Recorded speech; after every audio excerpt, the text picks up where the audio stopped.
Eccoci qua ragazzi, ci sentiamo bene, oggi speriamo che tutto va bene, quindi che si cominci veramente non dire che Dio ci è venuto incontro e l'abbiamo incontrato e poi l'abbiamo crocifisso. Oggi ragazzi, quarto giorno di diretta. Oggi quarto giorno di diretta. Maestro, ma quando vai un po' al mare? Vero male, questo canale non ci stanchiamo mai, siamo veramente in maniera totale, perfetta, appunto in maniera continuativa. Ricordo che il 31 di luglio, ci ha confermato, ci sarà George Colias anche, quindi ragazzi, altra puntata speciale. E Oggi oggi abbiamo un bravissimo batterista. Esatto, sì, esatto. un grandissimo batterista perché ricordiamo il suo grandissimo talento dato, regalato, concesso verso i Carpathian Forest, verso i Green Carnation e attuale batterista di Deviant Records. Quindi Esatto, esatto. Mr. Anders Kobro. Welcome, Anders, to Il Calice Nero. How are Thank you? you. How are you doing? I'm good, thank you. And how are you? We are really excited about this episode because the Maestro here is one of your fan, very hardcore fan. Oh, wow, we have Anders Kobro tonight. Can't wait. A lot of people also asked you to join this episode of Il Calice Nero, and we bring Anders for you guys. So be sure to join our conversation, join this video podcast, and also make some questions to Anders. But without further ado, as always, I'm saying this to the guys that are following us from outside Italy and the guys from Italy. For the guys outside Italy, we will do, as always, a bilingual interview, as all we do at Il Calice Nero. For you Italians, start to learn English with Calice Nero. There is the automatic translator bottom, but as always, after 2/3 questions, I will resume and translate what Anders said. So, without wasting time, I will pass the word to my brother here, the Maestro, with his first question of the night in Italian. Vai, Maestro. Allora, Anders, quanto è stato complicato nell'entrare nei pattern di batteria verso i tre gruppi, Carpathian Forest, quanto questo black metal, quanto il black metal, black rock and roll, anche diciamo gli ultimi Carpathian Forest, lo so che non sei stato negli ultimi, però a livello artistico come è stato complesso creare dei pattern, dei blast beat, il doppio pedale come è andato, sia nei Carnation, nei Carpathian Forest e nei In the Wood. E come sei riuscito a creare una poesia contorta su queste tre band? E ultima cosettina, per caso riusciresti a dare un titolo di un libro a tutte le tre band verso appunto te come musicista? Okay, so the first question actually is not one question, but it's multiple question in one. So we'll divide the question in some mini question before the complete answer. The first part of the question is about your roots as musician and why you choose at first place the drum kit. And the second part is about your past and present project in the woods, Carpathian Forest, and the way you played at when you was involved in your early days of that kind of project. But before further ado, can you tell us about your roots as musicians and why you picked up the drum kit in the first place? If there is the only one instrument you play, I don't know. I don't know if you play. I don't know. Long story, but okay, I can try to make that very, very short. No, not very short, but okay. As when I was 5 or 6 years old, I wanted to play music. I was like kind of banging pots and stuff at home. I remember as a kid. This is some of the first memories. So my dad, he signed me up for the marching band, like for kids, like marching band. And when I was 6, I joined this marching band, and they assigned me to not a tuba, but something called an alt horn. You know, it's like something in between a trumpet and a tuba. And okay, they quickly found out that I was a drummer. So long story short, I was assigned to the drums already as a 6-year-old in a marching band. Actually, I was in a marching band till I was 14. Well, okay, I started to play drums with a band even before I quit the marching band. So I started playing with a band as 13 years old. And also, in addition to that, my dad also tried to force me into guitar lessons when I was a kid, which I didn't like because I was like I wanted to explore this by myself, and I didn't want to be set into like you have to be home at 5 o'clock every Tuesday and Thursday because we're gonna learn how to play classic guitars with the scripts and stuff. But okay, it was I learned some basics on the guitar, but I knew I was a drummer, and already as an 11, 12-year old, it was where I was going, and especially with the marching band, that kind of gave me that opportunity to actually, okay, it wasn't drum kits per se, but sometimes we had some camps, I remember, and we had some teachers there, and we were able to actually play the drum kit. And so So some of the you moved your first step, learning rudiments. I can imagine in the yeah, marching band. and first time I sat behind a drum kit, I knew how to play the flat 4/4. I could do the basics. So I was kind of, I don't know, I was destined to do that. So, but yeah, I also play guitar and stuff like that. But that's basically just at home and write riffs and arrange music and stuff like that, which that's neat when it comes to the band Okay, so stuff so today. those It's the drummer I am. okay. So those was the first steps as a drummer back in the days, some years ago, quite some years ago. Many, And many, many. okay, Mm. and the maestro also asked you in the second part of the question your approach on the drum kit. Since we know that you was on in Carnation, Carpathian Forest, for example, we know that your actually first collaboration with Carpathian Forest was the debut live show for the band in 1988, 1989, if I'm not mistaken. Yeah. So he wants to know the approach that made you collaborating with them back in the days. If you know the guys, or they are you as a session musician, and your way to approach I, the music. we knew of each other because we will go way back to 91, 92, the tape trading era in Norway specifically. The before black metal was even known.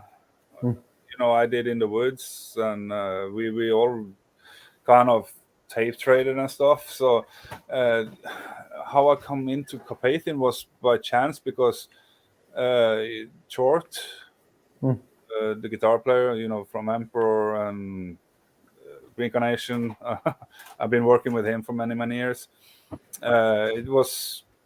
He actually was booking Carpathian for a festival here. I think that was back in 98 or 99. I can't remember. And yeah, and they were going to play, but then they didn't have a drummer. So he called me, can you step in and do the session drums for this show? And I was like, yeah, sure, why not? And so we did. This was a show with Carpathian, Satyricon, and Immortal. It was a fucking awesome night. Yeah. Great lineup. It just happened. We had like 2-3 rehearsals, and it was like super packed. It was one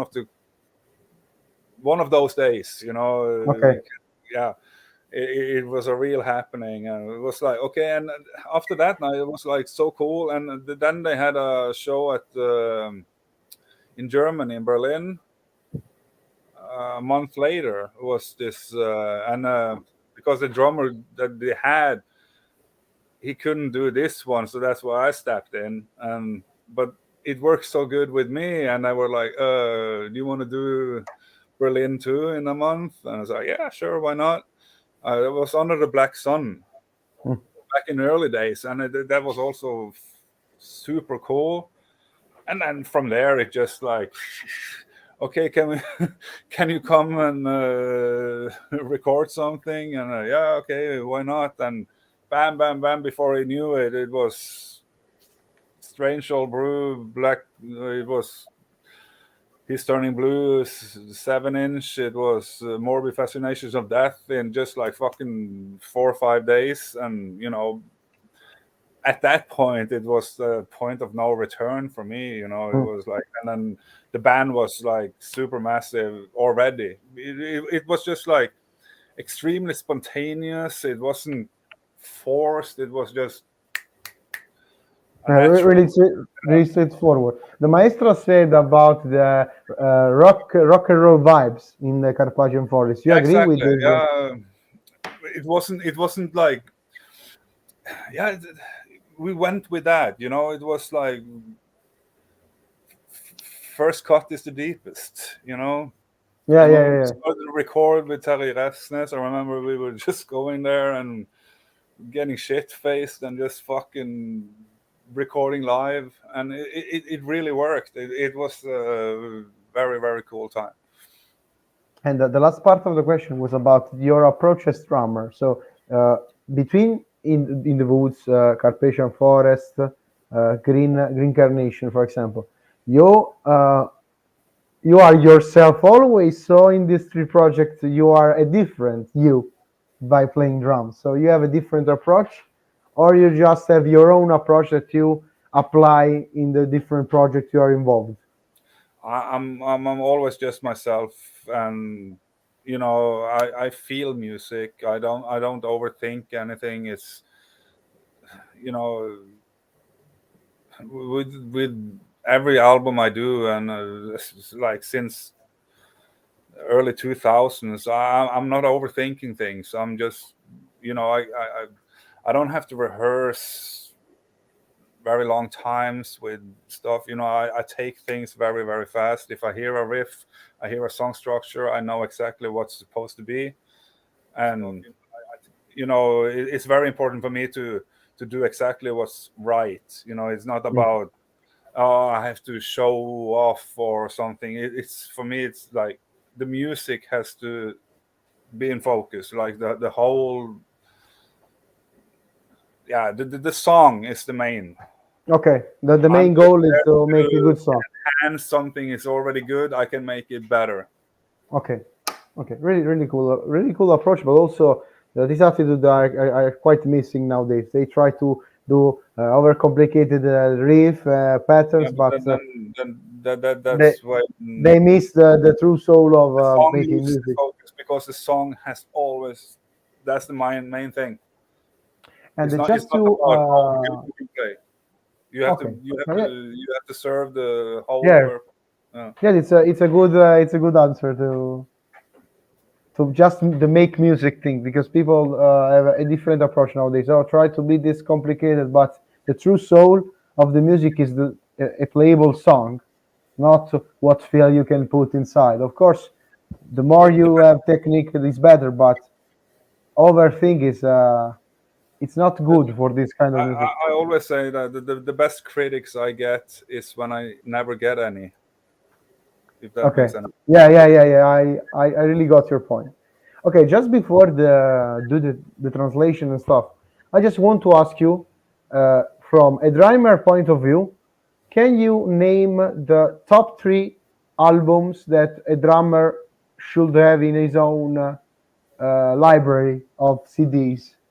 I know that three is it's low, but we are not talking about metal. We are talking about only the drums, Yeah.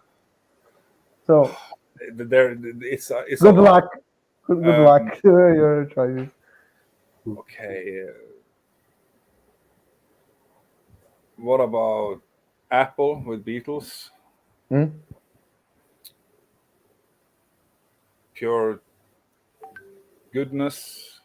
When it comes to groove, I would say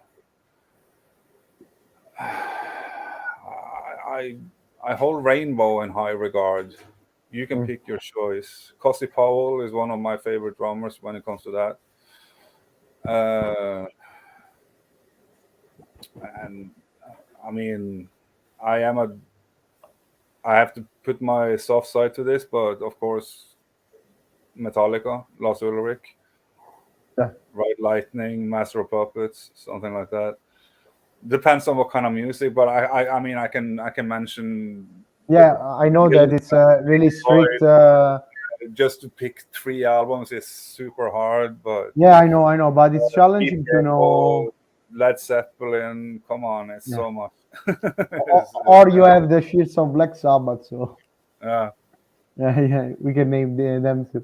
I will do this kind of tricky question just to make people to think like outside the box in terms of CDs, because we got in the past episode a lot of funny CDs that pop up when it comes about the best CDs or the best CDs for a drummer. So we were curious about your If choice. you give me a minute to think, I will probably find some obscure stuff in the back of my Yeah. head somewhere, and oh yeah, that one, or Confessor. Well, it wasn't usually influential. It was kind of weird, but very good. I know. Confessor's the band. Yeah, Yeah, I just know two bands named Confessor or Confession, so no, I'm quite confused. Confessor. They are from? I think they only released one album. In- Super weird. okay, Confessor with the air. Okay, I understood. Confession. Sorry. Yeah, I know them. I think that they're like super Okay, underground. Only one album. it wasn't influential on me or anything, but I mean, but when it comes to my kind of playing, I'm drawn into kind of power groove. I love Mickey D stuff, Motorhead, Yes, yes. King And, Diamond, but what really, yeah, but I think I mentioned I took I mean going with John Bonham here and yes, good drumming. If you want to think about some more records, I can use this time to translate what we said to the people that are always asking a little bit of resume and translation what we said. Anyway, there is our friend Iblis on YouTube that said Anders is one of the best groove engine out there. So thank you. is quite. I said to you that people were excited about being you in the show. So I hope that his groove engine, the best groove engine, fits a lot for your style, because we know you from your experience with. We said the Carpathian forest in the woods, but we always discovered the groovy thing inside inside your album. The the what can you call it? The difference of not being groovy and have the grooves is extremely slim. Yeah. It's a feel, but it's not something you think about because it is a feel. And what I can see is like either you can do it or you can't, because you have to feel it and you don't have to think it. It's just.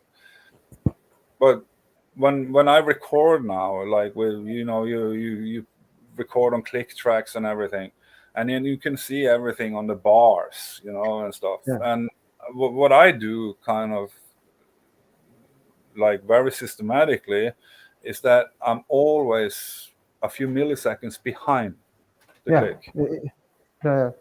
There is And also it's like 5 to 10 milliseconds behind. yes, there is also a book by Italian drum master called Maurizio della Zeta. He explained the groove between having behind or go forward to the click. Yeah. Not you can be precise on the click, behind or just to make this kind of a spacey dancing feeling, a little bit behind. So go a little bit around it. Yeah, and play with the click. It's like to play with the click, not to play on the click. It's different. Exactly. The meaning. So just to. I'm sorry. I don't get it. Can you please repeat? Yeah, that creates a sense of groove.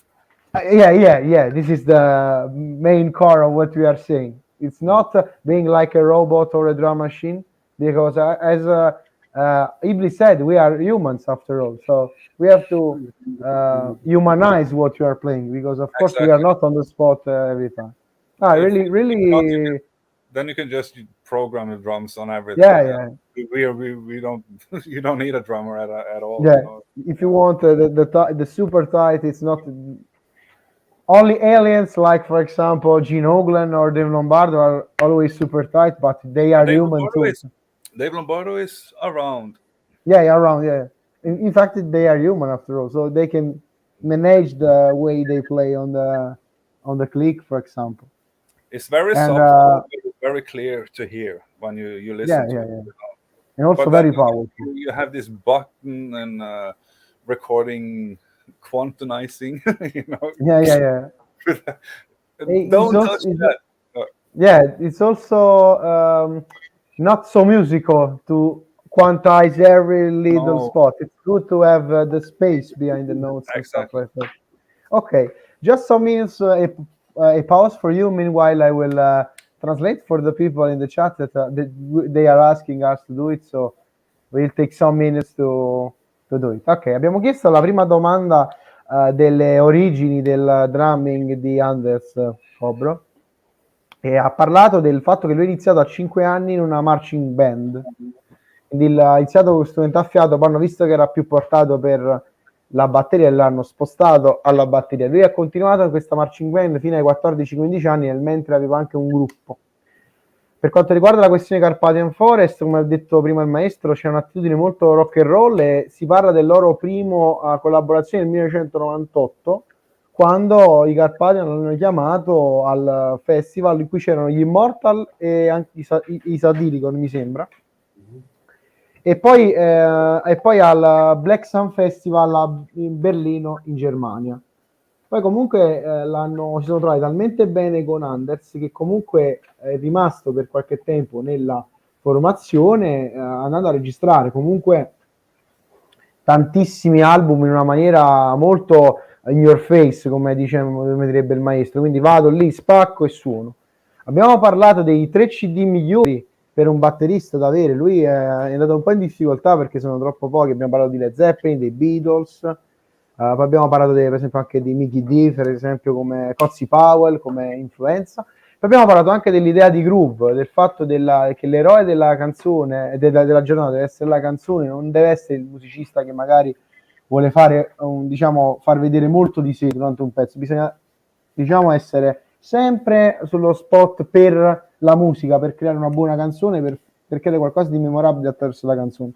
Abbiamo parlato sul come al giorno d'oggi si tende a quantizzare un po' tutto, a rendere tutto in righe, in linea, però alla fine lui preferisce il groove, di sentirlo, quindi si parla anche di sensazioni, di emozioni. Abbiamo parlato sempre della griglia, dei vari programmi con il click, di suonare con il click e non per il click.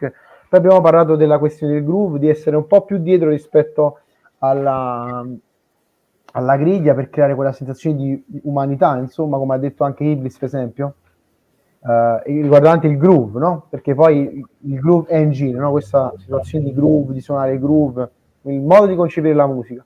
Riguardante gli stili, il maestro, come chiedi tu, rispetto agli altri gruppi che ha avuto, lui è rimasto sempre lui stesso. Quindi è il gruppo che si adattava a lui, non lui che si adattava al gruppo. Quindi lui è stato sempre diretto e, super, come posso dire, super, vado lì, spacco e me ne vado, insomma, senza stare troppo a pensare come situazione. Poi per quanto riguarda invece la questione dei 3 dischi importanti, ha nominato anche Lars Ulrich con i primi Metallica, perché per lui sono stati importanti, però dice ce ne sarebbero tanti. Per esempio ha nominato un gruppo super underground che si chiamano Confessor, che vi invita a guardarli, e abbiamo parlato di come l'evoluzione sia partita da lui che è suonato nella marching band, e questo ha dato confidenza, no? Negli anni, per poi imparare a suonare un poco anche la chitarra, ma lui rimane comunque principalmente un batterista. Quindi abbiamo parlato in questa prima mezz'oretta di diretta di queste cose. Detto ciò, maestro, termino il mio intervento lasciandoti alla prossima domanda. Allora, perché da quello che mi dalle ricerche, Confessor è un gruppo doom progressive, no? The Maestro is asking if the band Confessor that you named before is a doom, is a progressive doom metal band. Yeah, the album I'm speaking of is I think it was released in 91 or 92. Okay. Has a very distinct sound. It's kind of doom technical. Okay, è quello. Okay, so the Alan already find it, so we will listen after the episode too, because he's really curious about this band because he also try to find the hidden gems. So if you have Yeah, some it's, other, it's a weird one. So we love weird music actually. I can see if I can find. Ok, sta vedendo se la trova Alan. I don't know why I mentioned it because it's just. No, we were talking about the essential CDs that a drummer should have in his own library. So maybe an hidden gems like this can be useful for a Should drummer, be. no? Yes, Yeah. it's a drummer's album, definitely. Yeah, it's a drummer's album. Yeah. Yeah.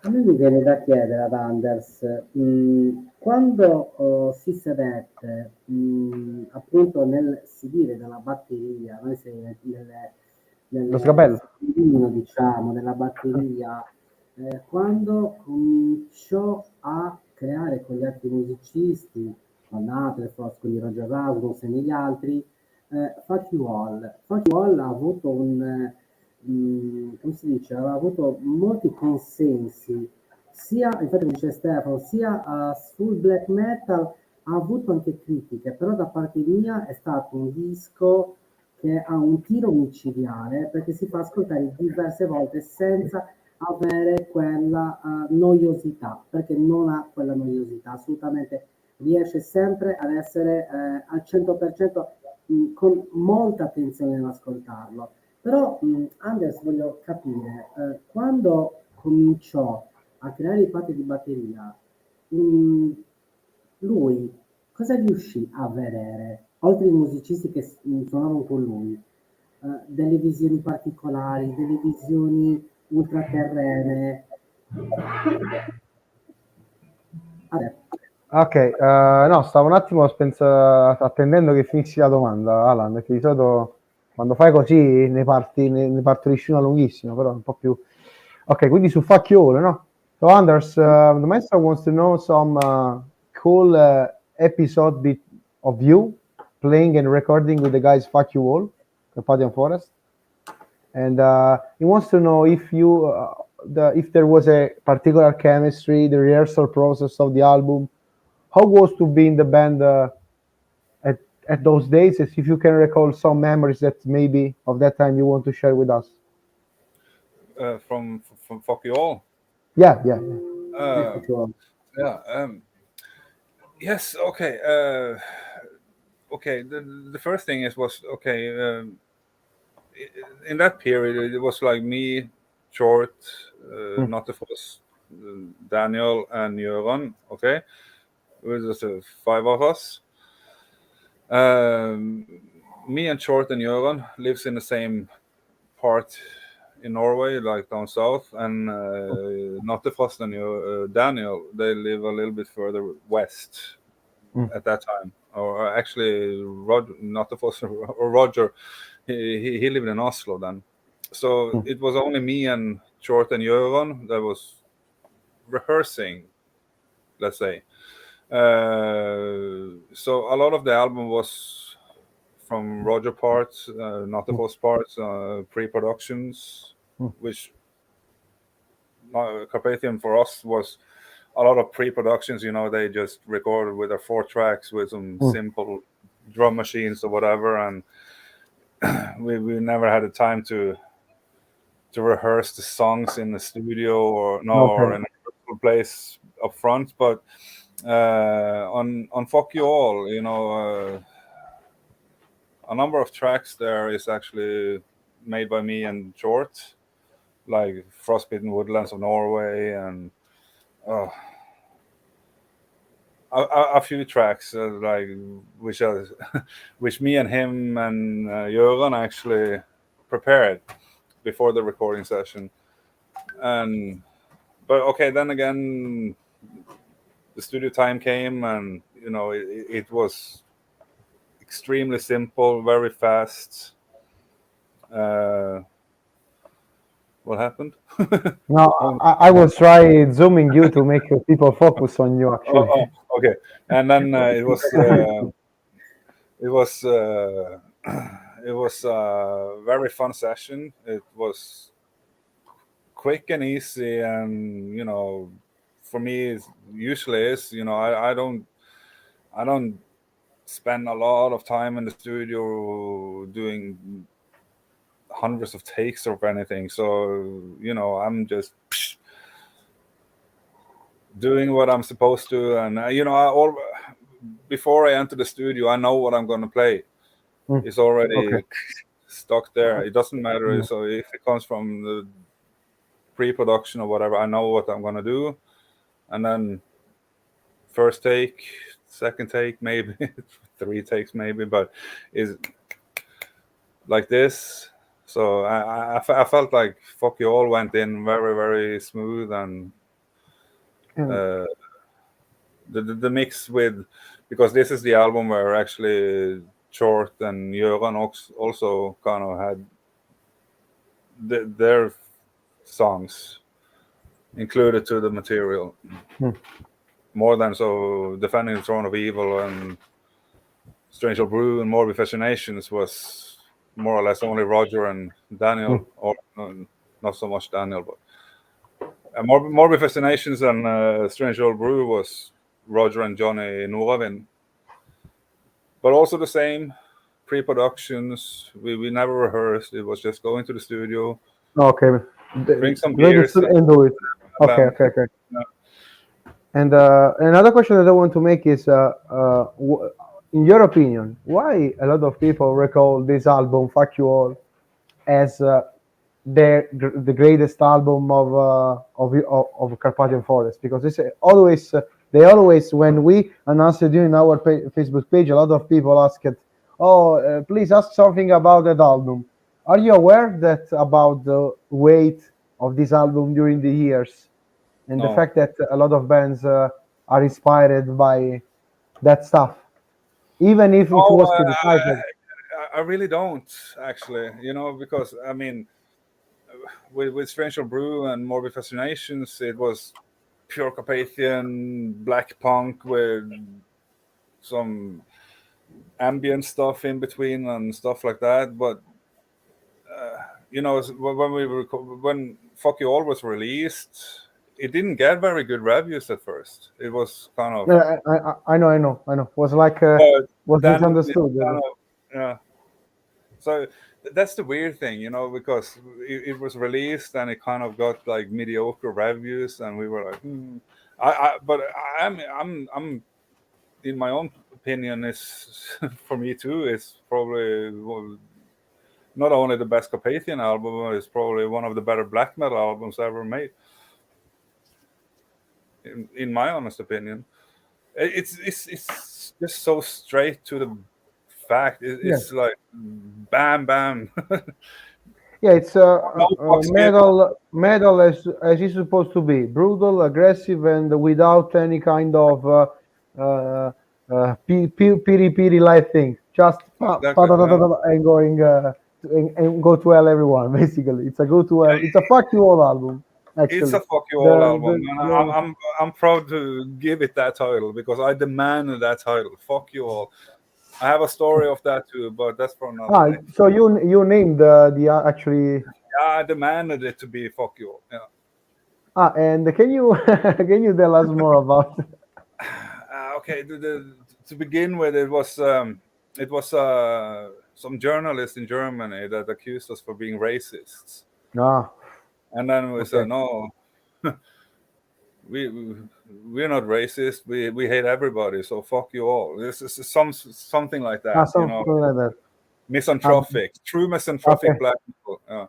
Yeah. I got the chance to see live some years ago, without you, sadly, Carpathian Forest. It's a lot on YouTube. So you hear the difference. Yeah. Yeah, but live is different than watching on YouTube. And Yeah. when they played some a lot of tunes from that album, people went crazy. Oh, it's just stuff like that. So even if at the first it had some criticism. Sorry for my English. Some critics from the webzine and stuff like that, magazine. I think that for a lot of people it was like also the first major point to that band. So I think that something pop up and went high after that album, in my opinion. So I see a lot of people that were amazed about this album. So for this reason, the Maestro asked you about this this proper album, because a lot of people that I know that started to listen black metal named that album at their top list. So, oh, okay, fuck you all. It's my favorite, a lot of people. So for this reason, I say, are you aware that even if in the first place there were a lot of criticism about this album, but this was like it went higher and higher, the appreciation for the people that now they consider like one of the best out there because of of his vibe of the songs. So for this reason, the Maestro wanted to ask you this particular album at that particular time, because he's really into that album a lot back in the days. So for him it was like a good point to ask you, because he's in the top of his list of black metal albums. So for this reason, we focused about Fuck You. And we hope that you are happy about it, because I know the fact that when the critic can try to demolish something, it's because they do not know a shit about it. Even Black Sabbath.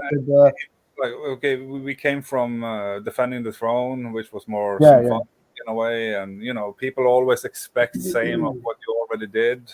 So when yeah, it's also good to have.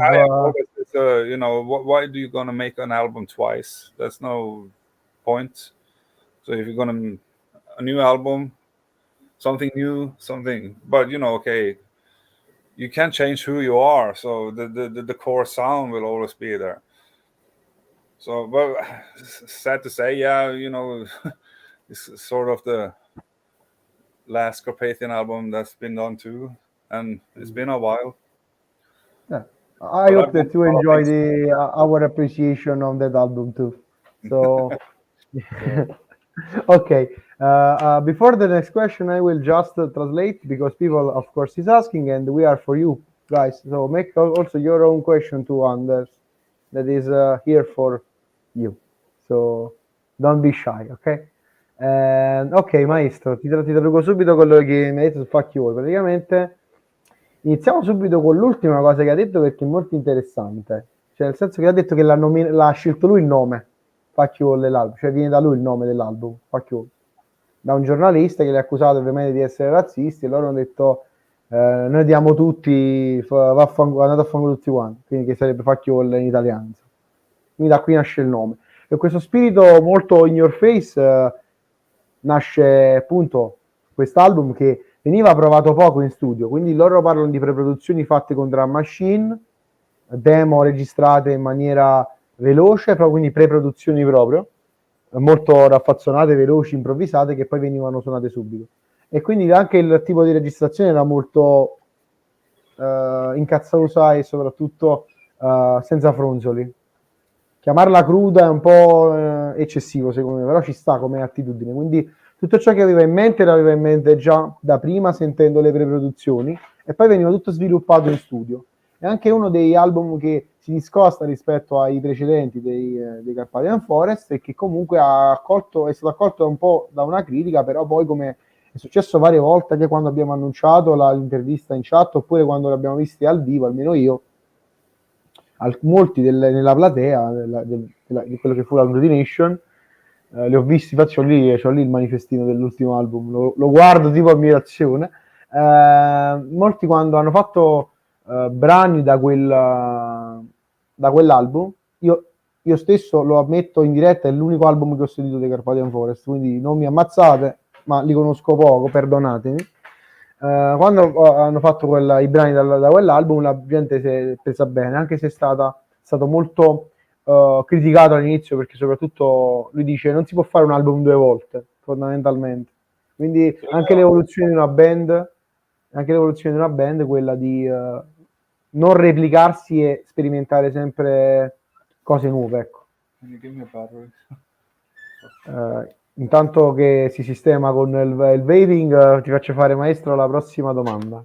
E stai col microfono mutato, maestro, però. Quindi Anders non sente la tua bellissima voce. Carnation. Allora, spostiamo l'attenzione dai Carpathian Ok, Forest, andiamo su ai Green Carnation. Ok. Green Carnation è un gruppo gothic, progressive, death, cioè è stato etichettato con diverse situazioni. Però io vorrei proprio soffermarmi, se non ricordo male, al debutto sotto appunto con il drum kit da parte di Anders Kobro, Light of Day, Day of Darkness. Questo disco uscì nel 2001 sotto appunto la Prophecy Production, che è una label che è molto molto importante, ma io voglio capire, lì invece il talento, appunto la ferocia, cosa sta succedendo? Niente? Qualcosa? No, vai. Perché sentivo un ritorno di cuffia. La ferocia di Anders Kobro, come è Sì. riuscito a entrare quella parte progressive, quindi quella parte tecnica, perché gli Carnation erano abbastanza conosciuti anche a livello tecnico, come appunto Anders Kobro è riuscito ad entrare e a incastrare all'interno della sua mente questa situazione così elegante anche, si può dire. Ok, allora l'unica cosa prima di fare la domanda ad Anders, voglio capire, l'album che ti riferisci, il primo, quello... Allora, io mi riferisco al debutto, proprio quello, una suite di un'ora, l'album si chiama Light of Day, Day of Darkness. Ok, 2001. No, perché il secondo fu lento, perché c'era Journey to the End of the Night, però Sì, lo mi sembra che chiediamo sono subito. il secondo full length, Anders. Ok, quindi ora ce lo chiediamo subito. Ok, so now we move from Carpathian Forest to Green Carnation, the other band that the Maestro loves to. So he wants to ask you more questions about it.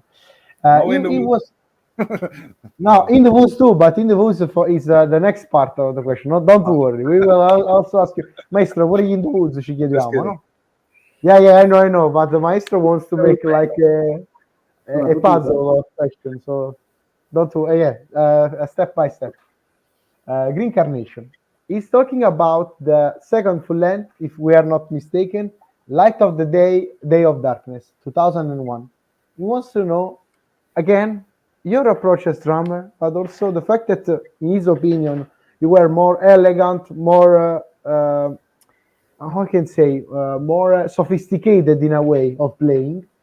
And his own point of view, it was an amazing album. So he wants to know the roots, the behind the scenes of this particular album, your drumming, your way to approach the drums in that kind of album, and if you can recall to us some memories again about that period. 2001, some years have passed, but that kind of album is his own favorite. So he wants to know in depth about this, about the conception of that album. Yeah. That was it wasn't a hard album to make, but it was a very long process. It was only me and George that rehearsed and arranged and put that whole thing together. And this is one of the albums that actually we were working with in the rehearsal place, and it was only me and him, and I think we spent almost 2 years with, let's say, 2-3 sessions a week to write and piece it together. It's just one song, 1 hour long, and everything of that album, the whole skeleton, the guitars, the drums, was done this way. And yeah, you can hear that. It's a labor of love, let's say that. And when it came to the time to record, it was already. I think I used the time to play through the album 2 times to record it. So the whole recording session took me less only than 2 times. 5 hours. Yeah. And that was the difficulty of playing on a 1 hour track. Yeah, and I played it 2 times, and that's it. 2 times. Okay, so it was like, okay, let's do it. So your own way, your own. Okay, because it was that set in the head. We did a pre-production first. Okay. And with the pre-production, it's almost identical, but okay, I heard a few things I didn't want, and I fixed that in my head before the real album recording. And when it came to that, it was play through the songs 2 times, and that's it. So I went to the studio after work, like so basically 2 hours of 2 hours of recording. Okay. With a coffee break and a cigarette in between. Okay. And of course, the Maestro asked another part of the question, which is roughly the same of Stefano here in the comments. He wants to know, quindi siccome il Maestro ha chiesto pure una cosa simile, la leghiamo a questa domanda. Ok, so Stefano wants to know if your adrenalinic way and energetic play style is because of your physique, so or is something that you learn by the technique, because he said la forma fisica, no Maestro, quindi your physique, your way to train the muscles, or was like the technique, or as you always said before, you have your part in mind and you go without thinking anything else. I don't know if you get the question. I try to translate better. I think I have to. Okay, I'm a physical drummer. You know, I hit hard. You know, it's like I'm not fizzling. Heavy hitter. Okay. But I'm a very big guy. It's like I'm 2 meters tall, and I'm always the tallest person everywhere. So it's like I'm not a tiny person at all. So no, it's a combination. Yeah,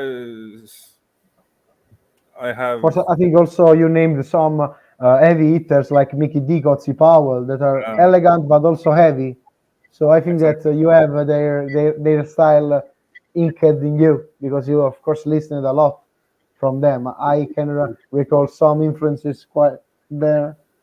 So you have of course the powerful but side. Also very important to be dynamic. You know, keep it down if it needs to and stuff like that. And what are your philosophy behind being dynamic? You have your own way to feel it, the dynamics, or it's like okay, let's do it. This part I have to do this. You feel music is It's not like you have to tell me here it should be quieter or louder. You know, when it comes to Carpathian stuff, you know, which is fucking black metal, you know, you have one level and that's 11. So you don't have to care about that. But with Green Carnation and other bands, I use like 4 or 5 levels of dynamics. And also Marcello is asking if you are fine with the leg. Yeah. Okay. It took a long time, but Ok, quindi sta bene con la gamba, amici, non vi preoccupate. For 4 years it took, or more actually.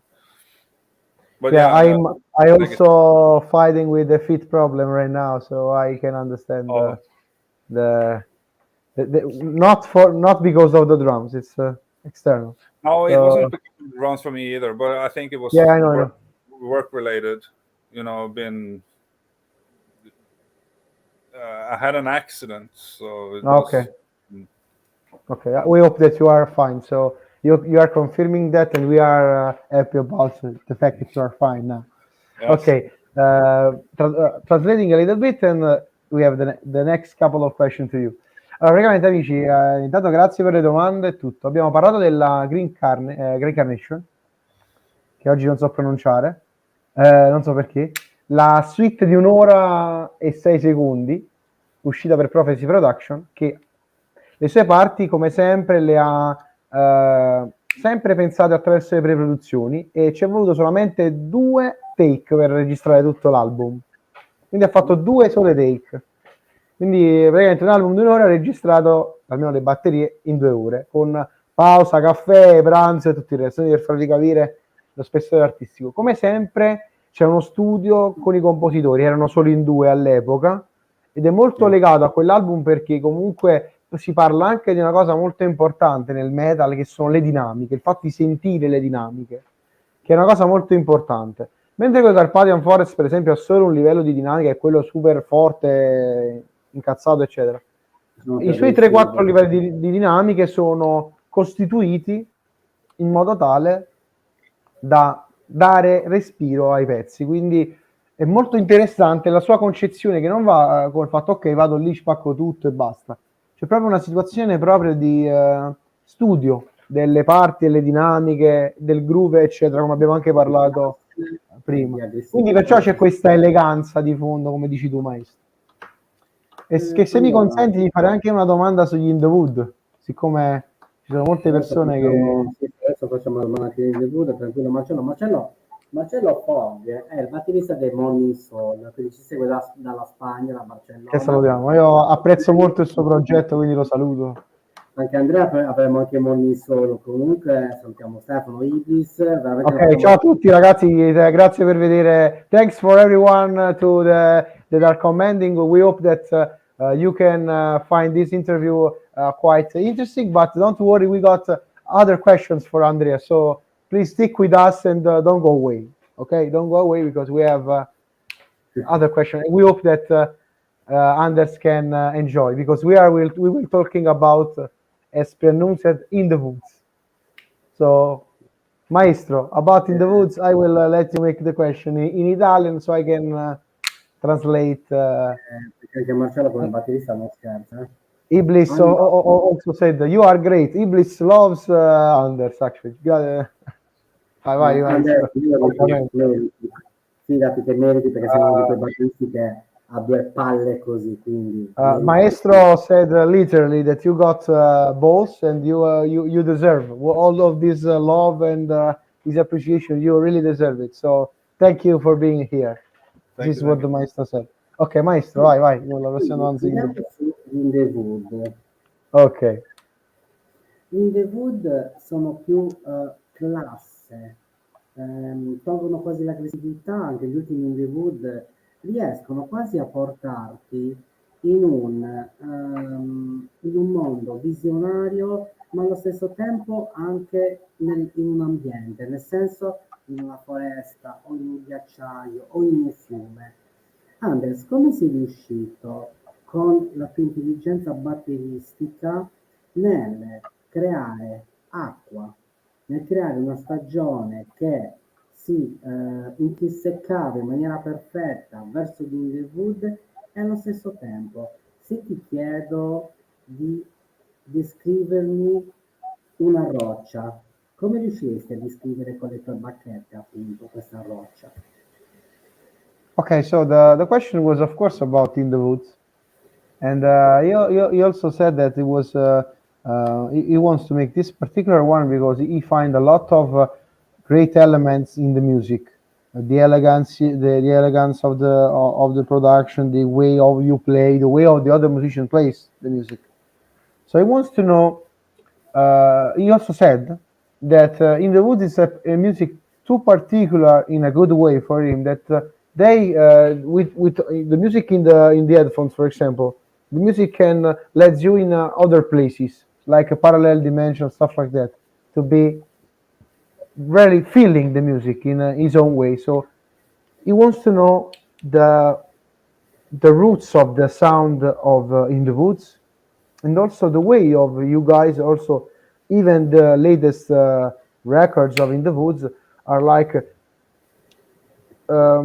atypical for him, because there was like some progressive, some kind of avant-garde sound, and he wants to know the attitude behind In the Woods, and if there is a teamwork or how you guys compose in that way. There is the elements of the composition also in the Woods. So he wants to know about the creation process in general.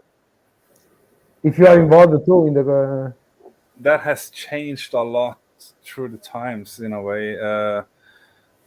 If we go all the way back to Heart of the Ages, which was, the first album I ever recorded. When we first got the record deal, I was only 16, 17 when we made those songs. So of course that was young people creating music from the heart, friends. That's we lived it, we breathed it, we slept it, we ate it, stuff like that. With Omnio, same thing. Strange in Stereo came a difficult kind of part for everybody in our lives. So every aspects of life is kind of reflected in all these albums. So I can talk for this about this for many hours, but it's always been a long process, a lot of arranging to do, and with the first albums, that was more or less my job alone to put things in a system, if you know what I mean. Then with the next part of In the Woods, we can take it in two parts. A little bit of the same with Pure that we released in 2016. Kind of continued where we stopped in in the 90s. But okay, with the departure of the twins and with Bernd and James, it kind of with Seize the Day album, it came free. I don't know how it happened, but it just happened. And now we have a new album. This is finished. It's so you guys have a new album in the ready to be published.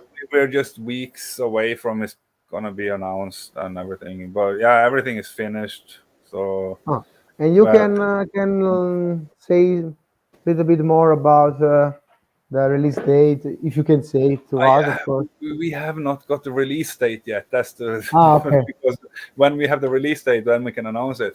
But there will be a new album. Okay. I'm hoping for like November, but I might leaning because you have now it's a long waiting time for vinyl prints and stuff like that. So it might be January or February. Okay.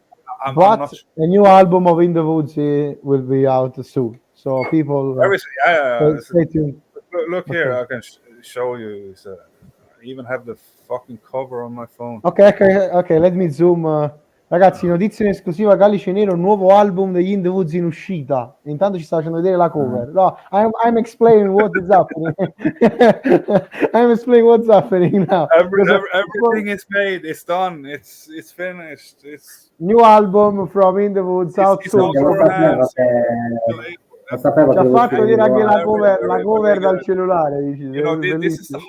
This is the hard period because we have worked a long time on this. I know. Actually, everything is finished. Everything is finished, but you can say anything. A year and a half studio and long time. And okay, very, very sad that James quit and all that. But with Bernd, the new singer, holy shit! How was to work with a different singer? He's just fucking something else, completely different level. He's one of the best singers there is. People will hear it. It's like wow. His voice is nobody can regret the fact that he's not a part anymore, and you have a new singer, because I think that he have his own voice to show to the people. how great it is. Okay, But because it's like people are very curious in a about. good way. It's in a good way. Okay, it's Okay. still cold in the woods, but it doesn't matter because at the end of the day, if you care about good songs and stuff, yeah, it's right there. This album has it's just all the songs are just the quality is very very high on it, and I'm very very happy with it. It's We all know that I've been it will be listening to it brilliant. for like 6 months already, and I can't show it to anyone. But I hope that we can get in touch to talk about the new album when it will come out. But you said about vinyls, but it will release in vinyls or that's why we haven't got a release date yet, because the prints it's a long a lot of time to wait about vinyls. and this goes for every band, so yeah, I know. So when the label knows exactly when he can have the CDs, is no problem. But it's the vinyls especially. Vinyls, okay. So the next release will be out also in vinyl, as I can imagine. Yeah, of course. Yeah. Okay. Una release in vinile. I was hoping for end of November. That's a very good time for, especially because we also signed back with Redback Promotions, so we can play all the bigger festivals next year and stuff like that. So. Okay, and I hope that you will also come to Italy next year. Yes, I don't know if I'm allowed to say this, but we were supposed to play in Italy in 2 weeks. In Milan. Milan, okay. I'm not sure if the festival is cancelled. But, because we got some cancelled festival in Milan. Yeah, it was Austin Candlemas and a lot of. Okay, the Phenomenon Rock, like something like that. Specticism, Esoteric, più fermo. No, non è quello, non è il Kernunnos, è quello che hanno cancellato. No, il 30 di luglio era, appunto. Ok. Okay, we are reminding to the guys the date that you said in Italy. It was July 30. July 30, okay, 30 giugno, sì. Yes. In 2 weeks from now. We are like at the middle of the month, so yeah, 2 weeks. But they cancelled all of us. Candlemas, us, Alcest, Arcturus. Because you have this airline strike. So they can't afford the flight tickets. You know what? It's hard for me to say anything because I don't know all the details. But I know we're not going. So fuck. We were really looking forward to this. Yeah, because it was announced at a great festival with all of these bands. Yes. So it's of course, it's not just to the guys. It's not the fault from the agency or the band, but it's the main organization that. Yes, they can. So don't blame the bands. They do not know. No. It's none of bad. We would be there. I mean, but we can't pay 10,000 euros to play. That's. Alan, quelli hanno annunciato solo la cancellazione del 23. Ci sta dicendo Anders che hanno cancellato pure gli altri giorni. No, Anders, we were like shocked because that kind of festival today announced the cancellation of only one date of the 4, but you say that also the other dates were cancelled. So for us, it was like, really? So the date that you got with Candlemas, Esoteric, Skepticism is cancelled too. I got correct. That's what I heard, yes. Ok, quindi ragazzi è cancellata pure quella data. Not because we got only the festival was like 5 days, and the news that we got today. 2 different weekends, right? Yeah, 2 different weekends, and we also got. As far as I know, Carpathian and those bands were the weekend before us. Yes, and today we got the news that they got cancelled. Yeah, Carpathian got cancelled, but we got cancelled too. And this is an exclusive news because they only said the first day. Ok, ragazzi, pure quella dove dobbiamo andare con gli esoteric è cancellata. Alan. Diciamo tutto perché poi ma vabbè, lasciamo stare. Vabbè, questa Anders, just a fun fact for you. We got the invitation as il Calice Nero by the guys of Esoteric because we got them too on the show. So we supposed to go. And we were organizing our stuff. Because they didn't pay anything up front, so we couldn't fucking buy flight tickets and nothing. So it's just impossible. And I know for a fact that comes from our manager that booked the show. That we and Alcest, Candlemas, Carpathian. Ok, tutto cancellato, amici. Probably all foreign bands is cancelled. Ragazzi, ci ha detto Anders che è tutto cancellato. Oggi è uscito solo il primo giorno. Aspetta, poi ne parliamo dopo. Ok, we will talk after the... Sinceramente, la motivazione per quale motivo è stato cancellato questi tour? Dice i costi degli aerei, niente è stato pagato anticipatamente, quindi non si sono potuti organizzare con gli aerei. I understood correctly that the cancellation was about nothing was paid up front and you guys did not manage to get the airplane to get in Italy. It's right? I understood correctly. Yeah, we tried, all this news came to me 2 days ago. So yeah. Quindi da 2 giorni. Okay. Now, just to be sure to the Italian fans that, of course, they look forward to. They look forward about that kind of date, but it happens. It's not a problem of. That's really.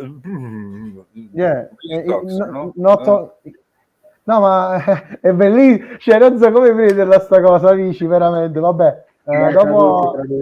Dopo chiamiamo quelli di Metal Italia e gli diciamo che abbiamo l'esclusiva prima noi. Un abbraccio a tutto lo staff di Metal Italia. Comunque, a parte gli scherzi, vabbè, capita. Okay, Anders, before going further with the last 2 questions that we got from you, because we know that the interview it was scheduled for 1 hour. We got some minutes away, so I hope that it's not a problem for you to stay with us for some minutes. I need to take I have to go to the bathroom. Is that okay? Okay, you have all your time because I have to translate everything. Don't worry. I will take. Ok, devo andare in bagno, quindi lo chiudiamo. Madonna, che cazzo è successo, amici? C'è proprio la... Allora, ragazzi, oggi avevano annunciato che il Carnation Fest aveva cancellato la prima data con mi sembra i Marduk, i Dino Mink, i Carpathian Forest. Ci sta dicendo che da 2 settimane sa che sia la data con gli Alcest e sia la data con loro in The Woods è stata già cancellata, ma sulla pagina Facebook dell'organizzatore hanno fatto un comunicato solo per quella prima data, quindi noi in esclusiva abbiamo il fatto che il festival, almeno gli headliner, l'hanno già cancellato tutto, amici. Come la dobbiamo pigliare questa cosa? Questo online lo stavano aspettando diversa gente. Ma guarda che noi non nascondiamo che abbiamo avuto gli Esoteric nello show, ci hanno invitato come Calice Nero proprio nella giornata con gli In The Woods, quindi noi dobbiamo andare lì. E purtroppo questa cosa non si fa, meno male a Maestro che ancora non ci eravamo organizzati, se no soldi buttati nel cesso proprio. E questa è una mancanza di rispetto sia non solo per le band, ma anche per il pubblico pagante, perché ricordiamoci che se poi la gente preferisce andare solo al Wagen o all'Hellfest, non è che ha tutti i torti quando vede l'ennesima situazione cancellata. Lasciamo prima di fare entrare Anders, ok. Prima di fare entrare Anders, traduco, te lo rispondo in privato. Translating before you join. Così lo facciamo per stare altri minuti. Allora, praticamente abbiamo parlato della prima parte degli In The Woods. I'm translating, by the way, Andreas, continue to translate what we said. Abbiamo parlato degli In The Woods, che sono il suo primo gruppo che è iniziato a 16 anni con Heart of the Age. E praticamente il processo compositivo che scriveva il maestro, un po' ci siamo persi una domanda dopo questi bellissimi scoop in diretta, insomma, è cambiato in anno, quindi si tratta che partiamo dal loro primo album 1995 al loro ultimo album 2018 Seize the Day, che c'è tutta una un'evoluzione del progetto. Si tratta di un progetto che nasce da quando loro erano giovani, si è stoppato in un periodo e ha ripreso. E soprattutto Anders ci ha fatto una notizia in esclusiva molto bella, ci ha fatto vedere anche la cover dal suo cellulare, che uscirà il nuovo album degli In The Woods, si spera per questo inverno. Infatti si attendono le stampe del vinile, quando la stamperia è pronta loro annunceranno la release date, quindi la loro arte,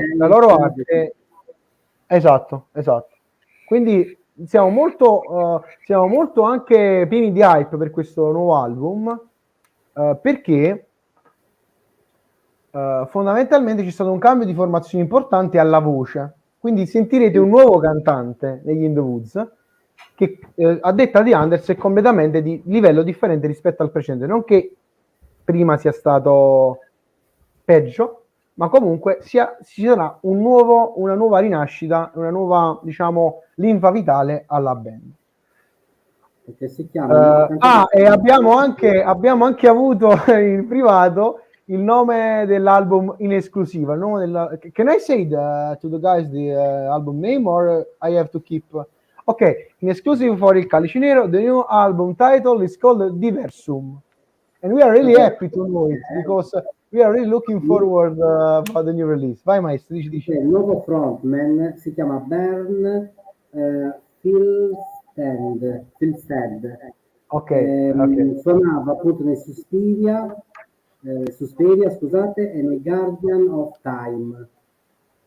Correct. We were talking about the new singer of In The Woods, and we don't know the exact pronunciation, sorry, but it's difficult for us to name something in Scandinavian Norwegian names. So the Maestro asking if he was also involved in Suspiria, for example, other project. Yes. Ok, so we know. Il precedente cantante si chiamava appunto James Fogarty. Sì, esatto, che se n'è andato qualche anno fa. Ok, we translated a little bit the everything. Thanks really from the bottom of the heart, Andreas, for sharing with us this kind of exclusive news for this podcast. We really look forward to hear the new In The Woods album.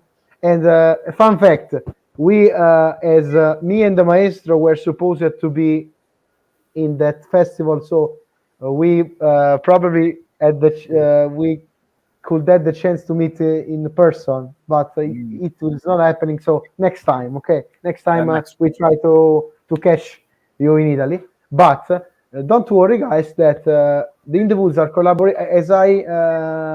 As I listened before, they are collaborating with a new agency, so they were touring and making a lot of festival in next year. So we hope that they can go in a better situation in Italy and play again in our country, and we really look forward.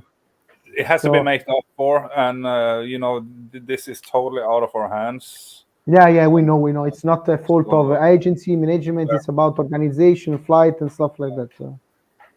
Allora, quindi facciamo le ultime due domande. Anders, we got for you the last two questions because we don't want to have you on the computer for too much time, because I know that everyone has a normal life to deal with it. But again, thanks for your time, and we got the last two questions. I will do the last question, and now the Maestro will do the question before the last one. Vai, Maestro. Allora, Anders, prendiamo un film. Ok. Un film in bianco e nero. Un film muto. Anzi, no, muto non si può. Quindi un film non muto in bianco e nero. Facciamo finta che ritorniamo negli anni 60 e negli anni 70. Non c'erano i colori, non c'era appunto nessun tipo di colore nella TV. Qual è la track che potrebbe essere la colonna sonora in bianco e nero, ma allo stesso tempo questa track come potrebbe entrare all'interno dell'intestino di una locusta, per poi questa locusta, i fili sono bagnati di appunto catrame, e questo catrame come potrebbe andare a disegnare una tela? Maestro, mi devi scusare, ma ho di nuovo i problemi di ieri. Io ti ripeto cosa ho capito dall'audio. Gli hai chiesto del film, giusto? Te la faccio, te la rifaccio. No, rifammela, non mi dite niente. Okay, having some connection problems, so the maestro will repeat the question for me because I don't have the audio for just like 1 minute. Vai maestro, anzi se vuoi me la puoi scrivere, e vuoi. No, non c'è problema, tanto Ok. lo secondo. Allora, facciamo finta che appunto la TV non ha un colore, quindi in bianco Ok. e nero, quindi negli anni 60 negli anni 70. Ok, quindi film in bianco e nero, ok. Perfetto. Allora, come riuscirebbe questi colori ad entrare all'interno di una colonna sonora scritta da Anders Kobro, fuori anche dal metal estremo? Allo stesso Ok. tempo, questa situazione, se un animale, quindi Anders dovrebbe entrare dentro l'interiore di una locusta e questa locusta avrebbe i piedi bagnati di un color nero e questo color nero dovrebbe creare un disegno. Appunto, questo disegno però dovrebbe essere descritto grazie alle bacchette di Anders Kobro. Okay, so this is Anders, a more philosophical, artistic question for you. The maestro asked, running with your fantasy and with your, let's do it. What if you had the chance to compose music for a black and white, like 1960 vibes movie? What kind of movie and what kind of music you will compose for as soundtrack? This is the first part of the question. Well, that has to be a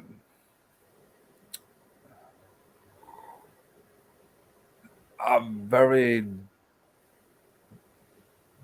like a deep kind of gray scientific space horror movie based in truth.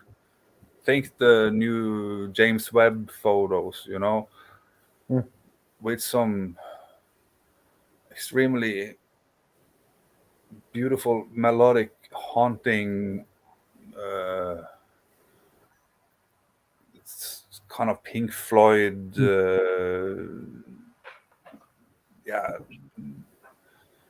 2001 Space Odyssey. Okay, so okay. And which kind of music will you will compose, even outside the metal, for this movie? You will stick of you say Odyssey in the Space, 2001, for example. If I get it well from my poor connection, sorry. And which kind of music you will compose if you have to completely running with your fantasy about your imagination about this kind of soundtrack? Very kind of mesmerizing, droning kind of style in a very nice harmonic. How to explain? You know, music is music. How to explain it? It has to be. Think of.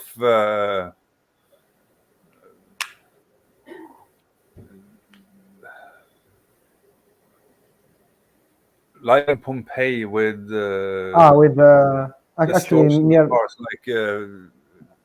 like let's say echoes with modern production and like a okay, like a Pink Floyd live a dark noir. Okay, Rammstein. okay, so something really strange about. Yeah. Se voglio metterlo un po' più in difficoltà, le bacchette di batteria. Allora, si adagerebbero più alle zampe di un lupo, alle zampe di una pantera, oppure alle pinne di un'orca. Okay, so the maestro wants to ask you just to make a parallel between your way to play to an animal, for example. He said, what about being a drummer and a wolf, with the aggression of the wolf, with the aggression of a panther, something like that? And by the way, I was really amazed about your answer before, because Pompeii is actually near my hometown. So if you, Anders, want to come to my place, The door is open. I know So you. I did. So you Yeah, live in from Naples. yeah, near Naples. Yes. In fact, My next destination is one of the few places in Italy I haven't been. And but for your questions, yes, sign me up. I would love to be a wolf or a pantera. okay. Lupo Pantera. The Maestro is called the Maestro for I one love both reason. of them. Mi Amazing. piacciono entrambi. Okay. And last question for you. And thank you for being with us. And we hope that you enjoyed our weird questions so far. This is a question that we always ask to the guests on Il Calice Nero. Il Calice Nero means in English the black calice. Okay, it's something serious, ritual, you name it. But for us, having a calice of, it's something about friendship, stay together, drink together, hang out together. And which is the best drink to represent Anders Kobro as an artist? Alcoholic, not alcoholic, whatever you want. Beer. Okay, No, what if not beer? What anything else? No beer. Everyone say beer. For this reason, we Vodka. ask. Vodka. No. Okay. Okay, ci sta. Which kind of vodka? You have one that you prefer, or just? Absolute is okay. Okay, because just a few minutes to explain you why I am asking this. Because we got Sentinex. He suggested Screwdriver. Another band, Ordo Rosario Equilibrio, a folk band from Sweden, I think. He said black tea. Another one, craft beer. Anyone say something different. But you're the first that actually are saying absolute vodka. So for this reason, I asked why about the vodka. Just on the top of my head, I mean, vodka. As you play straightforward, that's what I do. It's like a vodka, no? And I do it the Russian way. A straight one with from the bottle. Okay. Okay. Thank you, Anders. Yeah, it's a good medicine actually. Infatti di Attila Scissar che stava preparando già un liquore tutto suo particolare. Okay, so the Maestro reminds of when we interviewed Attila Scissar from Mayhem. He also, as you did some exclusive about the new album, he said that he will produce his own black liquor. Kind of, okay, so for this reason, we always ask this kind of, just to make a parallelism between Il Calice Nero, the black calice, the logo that you see on the screen, that for a lot of people it's something serious and stuff like that, but we also love to have fun. For this reason, we have this kind of evergreen question to all our guests.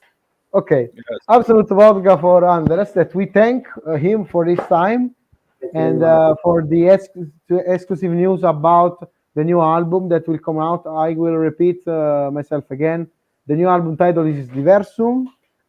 You can, of course, stay updated on the In the Woods pages, social media pages to know more, because they are waiting the final preparation to announce everything. New singer, new era of the band, so be sure to check them out, and of course re-listen all the release of In the Woods to stay, of course, on the spot. And thanks also about the fact that about the festival, the cancel, that for us was a pretty shocking news, because we do not know anything, and so we thank him to this news for us, because we were up to travel from the south to the north, of course. Having these kind of things before. Have in mind, I only know what I've been told. So yeah. No. The festival has problem. But we are not the only ones. No, the festival is not cancelled, but I know that the headlining bands are cancelled. Yes. But of course, it's not your fault. Again, I'm saying it's not yours problem. It's it's not up to you. Just to make things clear, we never had this thought. When you say it's not, we are not blaming on you or your management or your agency. Okay, so don't worry. If we could have done something, we would. And I know that it's not from your side. Just make things clear. Don't worry. Yeah. We got the point. But there will be a lot of way to meet In the Woods or Anders, because he said that we'll be on the road the next year with the major festival. So check the page out. Of course, Anders, when the Versum will be out, consider to do with all the guys of in the Woods an interview on Il Calice Nero about the album. We will glad to have you back I would be here. glad to be back. So. Maestro, what do you want to add? Sì, solo una cosa, Anders, tutti te se stanno muovendo in live e cose del genere, vuol dire che gente non sa organizzare un cazzo, quindi non Sì, sa ce l'ho detto, organizzare ce l'ho detto. in bagno. Quindi raga, vi dico solamente una cosa, Anders, gli Indie Wood sono molto apprezzati in Italia, sono molto apprezzati, sei molto apprezzato te come batterista, non perché sei qua davanti, ma zero le cacuro, è la verità. Mi raccomando, non mollate mai, veramente, ricordatevi solo una cosa, ci sono tante persone che vi adorano e grazie a Okay, voi the Maestro wants to remind that a lot of people in Italy loves In the Woods, so his message is not only thank you for being here, but also please continue the music. We need you, we love you, and we hope to invite to support the band merch wise, listen the album, because a lot of people appreciate you as a drummer and In the Woods as a band and your work as artist. So we know what you said about the things going on, but we want to let you know that you are in our art, in Italian art. So we hope that you can come back soon in our country. Yeah, Perché so voi very soon. arte e musica. Okay, it's because he said that it's a lot of things between art and music together. It's not only music. Exactly. Okay, Anders, if you want to leave a message, you got some free space at the end of this episode to share with the followers of Il Calice Nero if you want.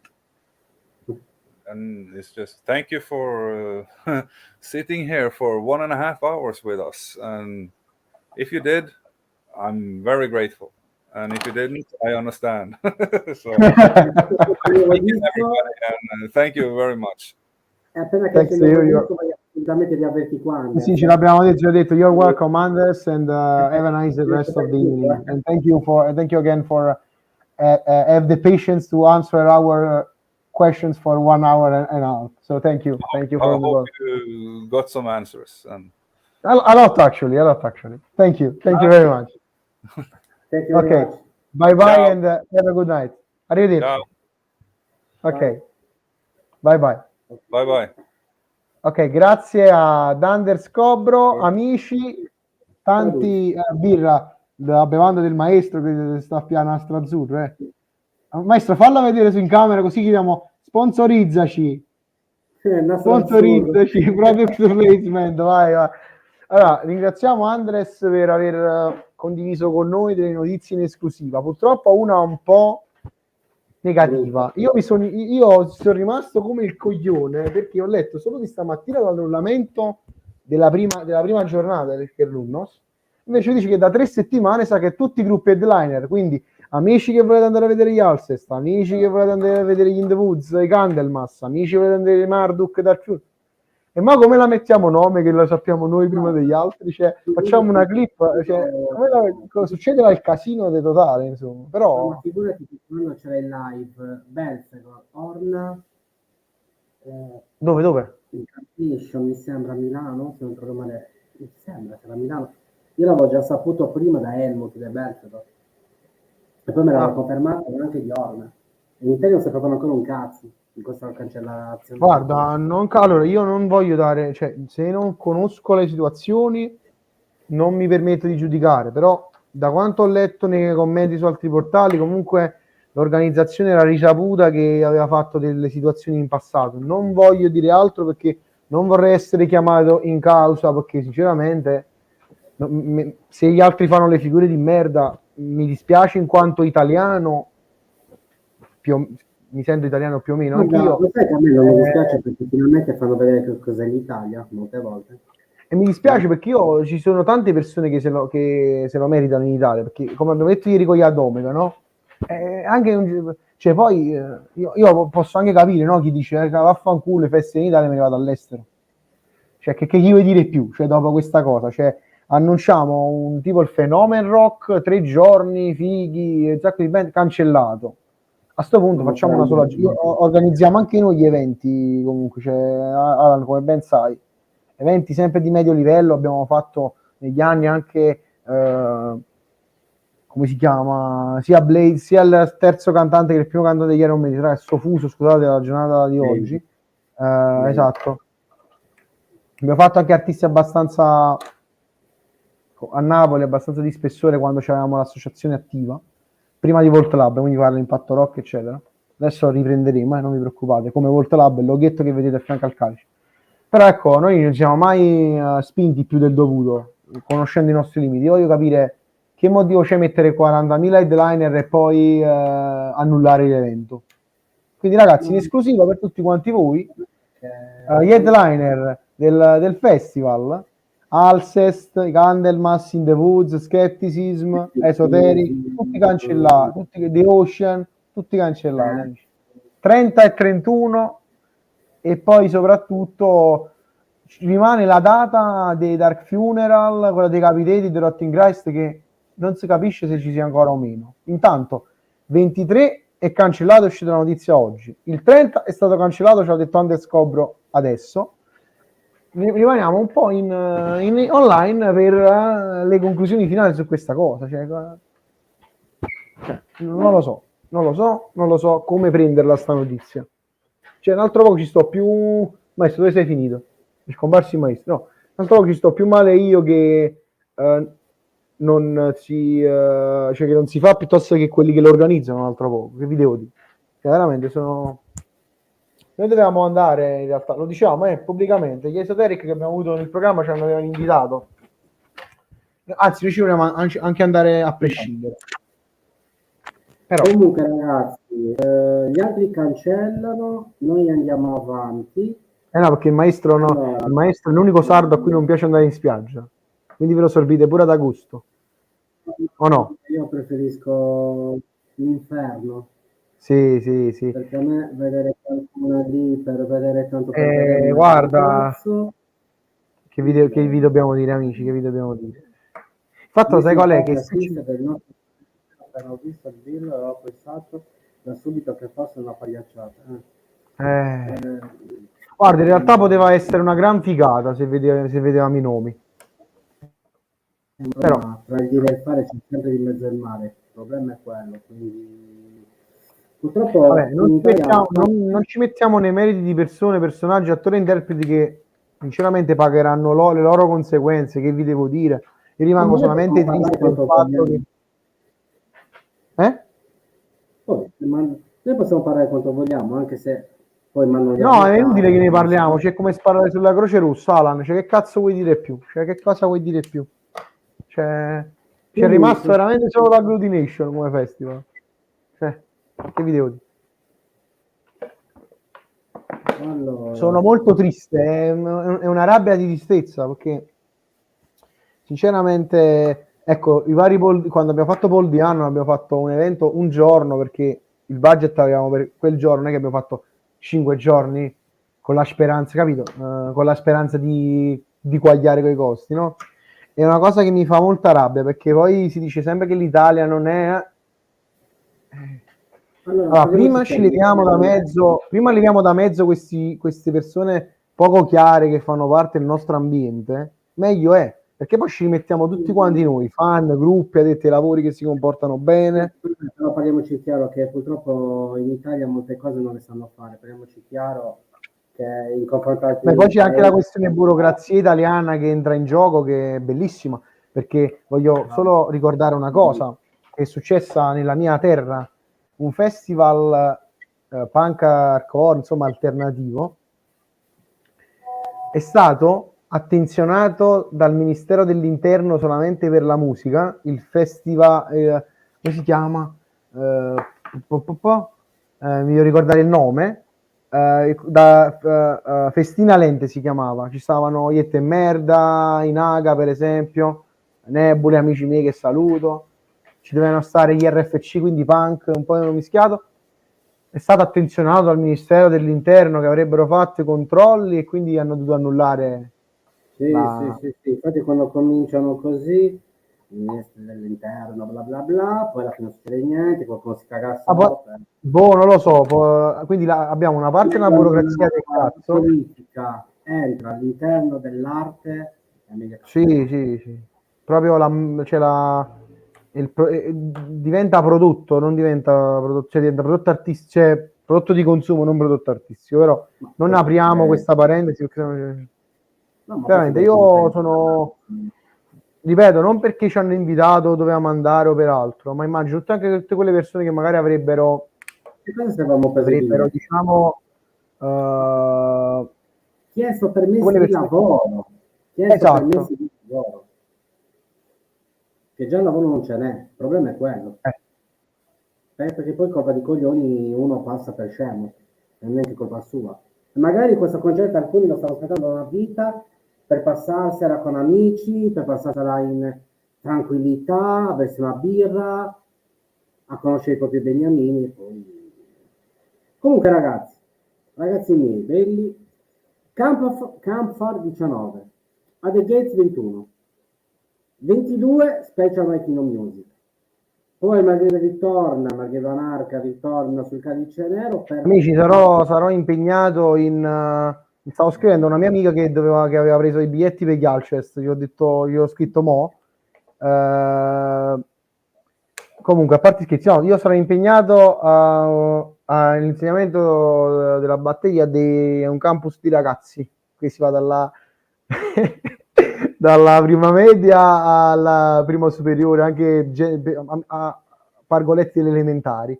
Io veramente andrò con la maglia io andrò con la maglia dei Cannibal Corpse, andrò con la maglia diciamo dei Cutted Decapitation. Quindi tante bimbe metallare. Iniziamo a far blastare i bambini da giovani, no? Quindi non sarò con voi per una settimana, poi ritornerò ancora più forte di prima. Perché al maestro non piace andare al mare, io sono legato a condizioni lavorative anche ad andarci poco al mare e quindi ci troviamo e facciamo dirette del Calice Nero. Ma non vi preoccupate che massimo fino al venerdì, poi il sabato e la domenica vi lasciamo liberi, anche perché sennò ci ammazzano. O no? Preparatevi a una settimana di fuoco dal 26 al 31. Maestro, ti faccio lo zoom così ci annunci anche i prossimi episodi. Il 26 Dismember, Fred Asby alla batteria. Melekesh, il 28. Angel Goat, una band talentosissima serba. E niente poco di meno che il 21 c'è George Collias, il miglior batterista death metal insieme a Death Brody, Jane Ogland, perché sono loro i tre dell'Olimpo del death metal, è vero, perché sono i tre migliori. Poi ci saranno anche altri talentuosissimi come ha avuto Richard Kill, Richard C, che salutiamo. Ciao Ricard, quindi avremo anche altri batteristi, c'è un altro batterista degli accordi, ragazzi, è un batterista veramente talentuoso, non è conosciuto così tanto, ma ha un talento sopraffino, quindi un'altra piccola chicca sul Calice Nero, ripeto, non è conosciutissima a tanti, però ha fatto diversi giri, quindi preparatevi a un altro batterista di eccellenza. Ragazzi, ricordiamo che il 2 di agosto, se non ricordo male, c'è l'ex bassista dei Gorgoroth anche. Quindi tanta roba. Avremo comunque altre recensioni, ci sarà alla fine dello speciale Making of Music, perché abbiamo recensito tutto tranne il vinile dei Death Cult. Che ci sarà il maestro, io non ci sarò perché il vinile ce l'ha lui, giusto per... Poi avremo altri episodi anche in italiano, con gruppi italiani, siamo in trattativa, non vi preoccupate. Poi stiamo programmando anche interviste con addetti ai lavori, locali, festival, proprio per capire anche l'interno di questo mondo, come avviene, giusto per avere anche un confronto, no? Quindi cerchiamo di espandere queste dirette nella maniera più tranquilla possibile, una chiacchierata che appunto possa piacere a tutti. E poi ritorneranno alle playlist killer, ragazze, quindi c'è tanta roba da passare. Cos'è che volevo dire? Non mi ricordo più. Purtroppo l'Alzheimer e il Parkinson mi sta contagiando, ormai sono veramente verso la casa del riposo, l'arzilla, che appunto ci prenderà sicuramente in concerto insieme a Nocturnal, quindi andremo noi tre insieme, porteremo anche Iblis E ragazzi, insieme. ecco, poi usciranno le varie meme, crea il tuo nome da Calice Nero a breve sulla pagina. Sì, avremo anche No. delle pornostar, quindi ragazzi, mi raccomando, Vabbè, perché sta la sicuramente messa. no, ma sicuramente se porteremo pornostar mica avremo 100 visualizzazioni, cioè al momento proprio, No, quindi 1000 semmai. spopolamento continuo. Ma qua il No, Calice Nero è un altro po'. no, veramente, ragazzi. Vabbè, dai, stiamo un po' stronziando perché siamo stanchi anche noi, sono stanco pure io. Però, Maestro, di verità, è stato bello parlare con Andres perché è genuino, è bello avere comunque un suo punto di vista sulle release che magari ci hanno accompagnato negli anni come ascolto. Perché comunque Fuck You All, per quanto magari sia stato criticato in passato, a me è sempre piaciuto. A me piace molto. A me piace molto Fuck You All, Fuck You All, mi piace molto tantissimo il suo modo di suonare. Lo trovo poi con tre nomi, Carpathian Forest, in The Good e Carnation, completamente diversi da uno all'altro, e non è semplice, Sì, non è sì. semplice avere questo adattamento batteristico. È come di Nicola Aiuta, che è un altro un mostro. Sì, vabbè, che ha Secondo fatto me anche gli dischi di Megadeth. secondo me il mio degli batterista al mondo, perché oltre a lui, secondo me, lui è proprio quello, il numero uno dell'Olimpo per me. Quindi c'è poco da dire. Sarebbe stato figa portarlo, ma è categoricamente impossibile perché avvicinarsi a personaggi del genere è molto molto difficile. Però tanto di capello Vinny è un mostro. Ah, ma mi sarebbe figo portarlo in diretta. Chissà quante cose. Sì, perché Bannamma poi, Kiss. Mannaggia la miseria. sì, perché poi Vinny con l'aiuta a Oh, 60. hai nominato Pornostar e ci escono gli spam naked girl, amiche russe a distanza di... Stanno arrivando le convocazioni, ragazzi, dell'estate, quindi faremo una rosa di pornostar. No, a parte gli scherzi, comunque Nicola Aiuta veramente è il batterista, infatti l'hanno detto, è il batterista che potrebbe suonare tutti i giri anche a 60 anni.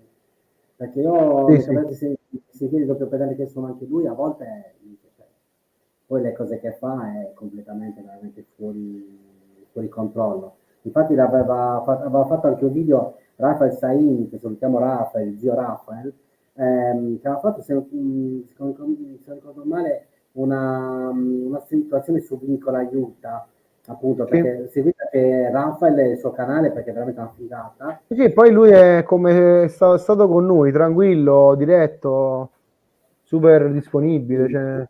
Lo riavremo perché ha acceso un fuoco proprio. Quindi... Ah, poi Poi ragazzi, comunque ci fu quella diretta dove abbiamo proprio fatto abbraccio, tutto abbraccio, è stato bello. sì, Sì, sì, sì. ho parlato di tutto, dal Covid al metal estremo, al grindcore al hardcore, a tutto a 360 gradi. Comunque ragazzi, vi ricordo che sul canale verranno portate anche i Blue Finito, che è un gruppo death melodico che non c'è più, from Sardegna, che verranno portate anche loro. Veramente ve li consiglio perché io li adoro. Cioè li adoro. Peccato che Rafael è stato nell'ultimo, quando stavo per uscire l'ultimo disco, purtroppo non l'ho fatto uscire, però veramente tanto di cappello anche per l'infinito, perché io l'avevo preso appunto dal leader, mi ricordo un concerto, non mi ricordo quale concerto, perché la birra scorreva a fiumi, quindi non mi ricordo. Vabbè, maestro, Io mi ricordo maestro. nel 2007 quando ci sono stati i rimpari Nazareno, sono salito sul palco e mi hanno buttato giù, sono risalito, ho buttato giù un'altra volta. Quindi, E hai infatti, fatto pure un cratere a terra, secondo me. infatti il giorno mi sono fatto filmare anche il CD da Mica. Ah, grande, grande maestro. Poi un giorno magari raccontiamo le nostre vicissitudini ai concerti. C'è tanto da raccontare, lasciamo stare. Così mi Sì, arresto. un botto di roba, amici, anche perché, come sempre diciamo, il pretesto del Calicenero è di portare questo format anche dal vivo, quindi speriamo di beccarci tutti quanti a un concerto insieme. Doveva Infatti essere il dovevamo saluto. dire on the road anche, vediamo un pochettino se quest'anno o l'anno prossimo, vediamo un pochettino come, perché è tutto da organizzare lì in maniera molto molto attenta. Poi stanno andando anche in live, quindi purtroppo infatti ora come ora non so quanto convenga anche fare di un'intervista live, sinceramente parlando, perché Stodom dovevano essere anche video intervista live il 27, però per onde di tale problemi abbiamo portato prima i Sodom e io ho paura quando Bisogna che vedo... poi serve il cameraman e serve tu che parli tipo reporter. Ciao, sono Alan, salve dallo studio, Sì, volevo fare così, buonasera. volevo fare proprio così, ma non ho chiesto a loro. Ah, Volevo sì, fare sì. proprio così, sì. È solo che ho paura il giorno quando incontro il chitarrista, non mi ricordo più come si chiama. Vabbè, non c'è manco Graziano a tradurre poi. No, ma io ho paura il giorno, il 27 quando vedo i Sodom, perché c'è tanta Nel birra. senso- E mi hanno già minacciato che dovevo fare insieme, quindi ci Vabbè, sarà tu un fai po'. prima l'intervista e poi bevi. No, io bevo, ormai l'intervista è fatta, quindi bevo e basta. Ormai l'intervista è fatta.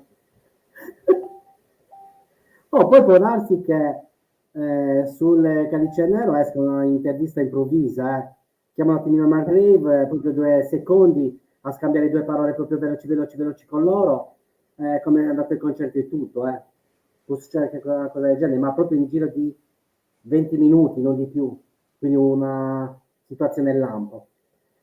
Comunque ragazzi, questo è tutto, 4 giorni di diretta. C'è tutto, 4 ore di diretta, non ci sparate. Se volete sparare a qualcuno, sparate al maestro.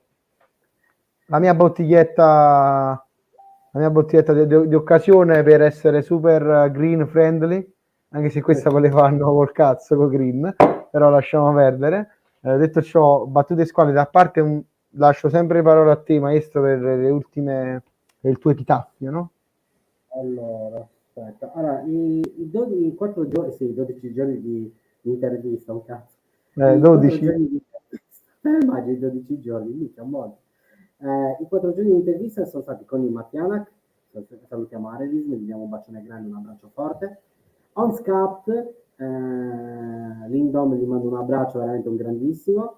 Salutiamo ad Omega, Nocturnal, veramente è stata una figata fare la recensione e salutiamo Askio Production, oggi appunto il video recensione si incazzo, in video intervista. Quindi ragazzi salutiamo tutti loro perché veramente è stato molto molto divertente.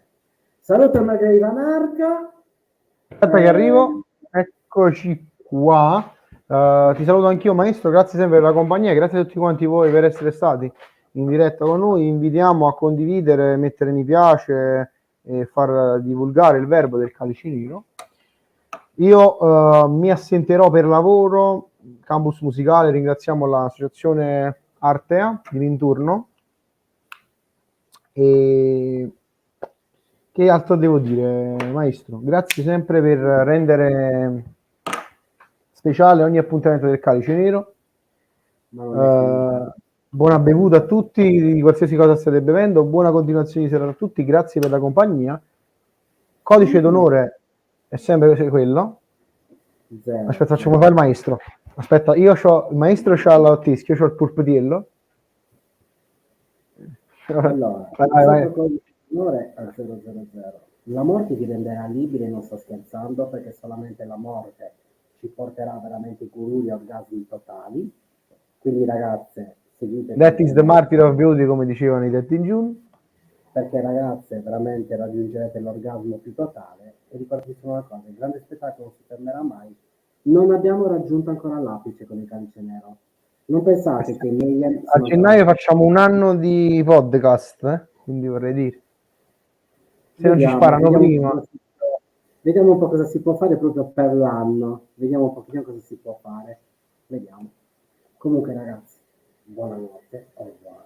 E ricordate una cosa, gli incubi vi porteranno via.